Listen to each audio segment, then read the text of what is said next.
સમાચારમાં આગળ વાત સૌરાષ્ટ્ર યુનિવર્સિટીની ખરડાયેલી છબી વધુ બગડી છે। યુનિવર્સિટીના કુલપતિએ કાર પર સાયરન લગાવતા વિવાદ શરૂ થયો। સરકારી ગાડી પર સાયરન બાબતે કુલપતિએ બેવડું નિવેદન આપ્યું। સાયરન સાથે કુલપતિ ઉત્પલ જોશીના તેવર પણ દેખાયા। વીઆઈપી કલ્ચરનો વિરોધી છું, જેમ સૂચના મળશે તેમ કામ કરીશ તેવું નિવેદન તો આપ્યું, પરંતુ 5 યુનિવર્સિટીમાં કુલપતિએ સાયરન રાખ્યું, નામ ખબર નથી તેવું પણ ઉત્પલ જોશી બોલ્યા। એટલે છેલ્લા 10 દિવસથી સાયરન લગાવ્યું અને ઉપયોગ નથી કર્યો તેવું પણ કહ્યું છે। સરકારી કારમાં સાયરન માટે વાહન વ્યવહાર કમિશનરની મંજૂરી જરૂરી હોય છે। જો કે કુલપતિએ સાયરન માટે મંજૂરી લીધી છે કે નહીં તે અંગે હાલ તો ચર્ચા જાગી છે। ડોક્ટર ઉત્પલ જોશીની થોડા દિવસ પહેલા જ કુલપતિ તરીકે નિમણૂક કરાઈ છે। જાણો છો કે આરટીઓ જે હોય એ ગુજરાત રાજ્યનો હોય ને, કોઈ નિયમ બધા માટે સરખા હોય, જે કોઈ હોય બરાબર। તો આ નિયમો બધા સરખા હોય એ અંતર્ગત બીજી યુનિવર્સિટી, આ સૌરાષ્ટ્ર યુનિવર્સિટીની કુલપતિની એકની વાત નથી, રાજ્યની ઘણી બધી યુનિવર્સિટી છે રાજ્ય, એની અંદર કુલપતિની કાર ઉપર હૂટર રાખેલું છે બરાબર। એ ન્યાય આપણે અહીંયા હૂટર અહીંયા 10 દિવસ પહેલા મુકાયું છે, એનો કોઈ ઉપયોગ હજી સુધી કર્યો નથી। પહેલી વાત એ છે। બીજું, આ સંદર્ભે જો કોઈ વિવાદ ઉભો થાય એવો હશે, હું અંગત રીતે વીઆઈપી કલ્ચરનો સખત વિરોધી માણસ છું, મારું બેકગ્રાઉન્ડ જ એ છે। તો આની અંદર જે કંઈ બીજું આગળ સૂચના મળશે એ પ્રમાણે આપણે કાર્યવાહી એની અંદર કરવાની છે।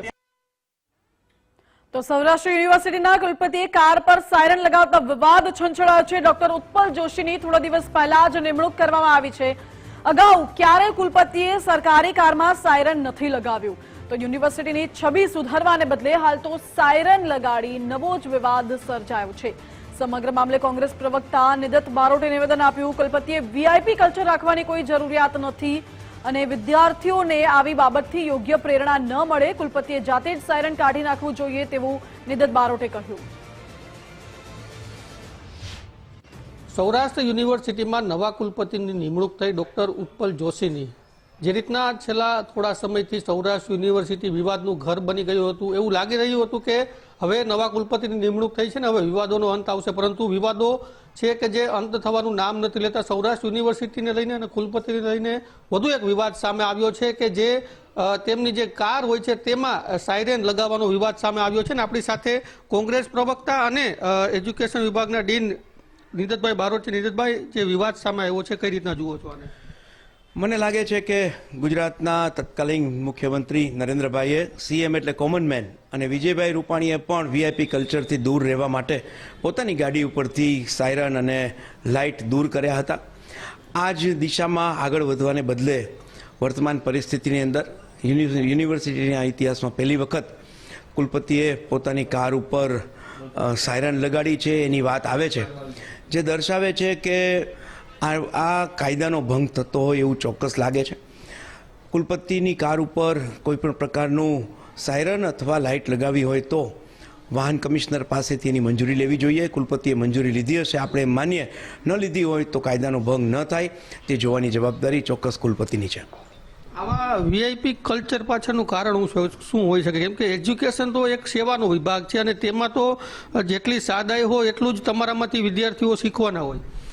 ચોક્કસ કુલપતિ આદર્શ વ્યવહાર, વર્તન અને પોતાનું વ્યવહારમાં બતાડે આદર્શ પરિસ્થિતિ, તો વિદ્યાર્થીઓ એનું અનુકરણ કરતા હોય છે। સૌરાષ્ટ્ર યુનિવર્સિટીમાં જ્યારે આપણે પોલીસ સાથે આરટીઓના એમઓયુ થતા હોય, જેમાં આપણે વિદ્યાર્થીઓને એમ કહેવાના છીએ કે કાયદાની મર્યાદામાં વિદ્યાર્થીઓ રહે, તો એનું ઉદાહરણ પણ આપણે જ પૂરું પાડવું જોઈએ। કુલપતિએ ચોક્કસ આ પ્રકારના વીઆઈપી કલ્ચરથી દૂર રહેવું જોઈએ।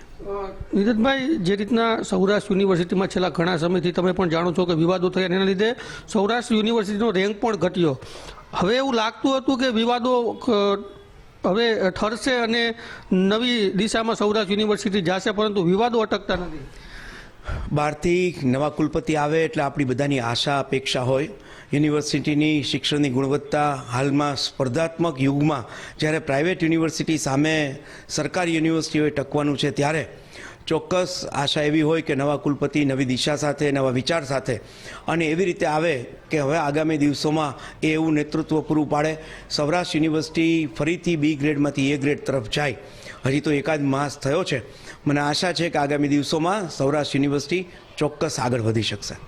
ચોક્કસ સૌરાષ્ટ્ર યુનિવર્સિટી કે જેને લઈને સૌ કોઈ આશા રાખી રહ્યા છે કે નવા કુલપતિ આવ્યા છે, નવા ફેરફારો થશે ને સૌરાષ્ટ્ર યુનિવર્સિટીનો ગ્રેડ છે તે પણ ઉપર જાય, પરંતુ જ્યારે આવા વિવાદો સામે આવે છે ત્યારે એવું લાગે છે કે સૌરાષ્ટ્ર યુનિવર્સિટીએ જાણે કે વિવાદનો પર્યાય હોય અને આમાંથી નીકળવા માટે કોઈ રસ્તો ન હોય સૌરાષ્ટ્ર યુનિવર્સિટીમાં, એવું લાગી રહ્યું છે. કેમેરા પર્સન દેવજી રંગાડિયા સાથે ગૌતમ બેડા, ગુજરાત ફર્સ્ટ, રાજકોટ.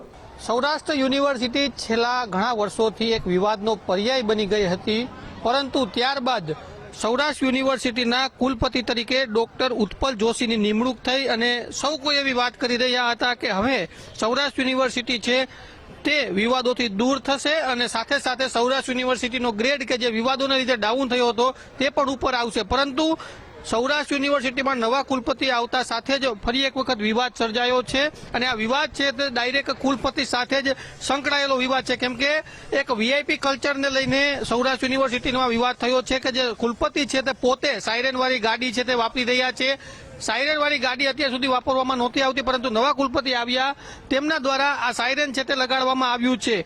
હવે અહીંયા બે સવાલ છે તે ઉભા થઈ રહ્યા છે. એક તો આરટીઓના નિયમ મુજબ કુલપતિ છે તે આ પ્રકારે સાયરન લગાડી શકે કે નહીં. બીજો સવાલ એ છે કે જ્યારે કુલપતિનું નિવેદન લેવામાં આવ્યું એવું કહી રહ્યા છે કે હું વીઆઈપી કલ્ચરનો વિરોધી છું, પરંતુ જો નિયમ મુજબ સાયરન રાખવાનું આવતું હશે તો હું સાયરન રાખીશ. એટલે કે બેવડી નીતિ કુલપતિની પણ જોવા મળી રહી છે. એક બાજુ એવું પણ સ્વીકારી રહ્યા છે કે હું વીઆઈપી કલ્ચરનો વિરોધી છું, બીજી બાજુ પોતે જ આ સૌરાષ્ટ્ર યુનિવર્સિટીની અંદર સાયરન લગાવી અને પોતે એવું કહી રહ્યા છે કે ટ્રાફિક જેવી સમસ્યાઓથી દૂર રહી શકાય એટલા માટે પોતે આ સાયરન લગાવ્યું છે. કેમેરા પર્સન દેવજી રંગાડિયા સાથે ગૌતમ બેડા, ગુજરાત ફર્સ્ટ, રાજકોટ.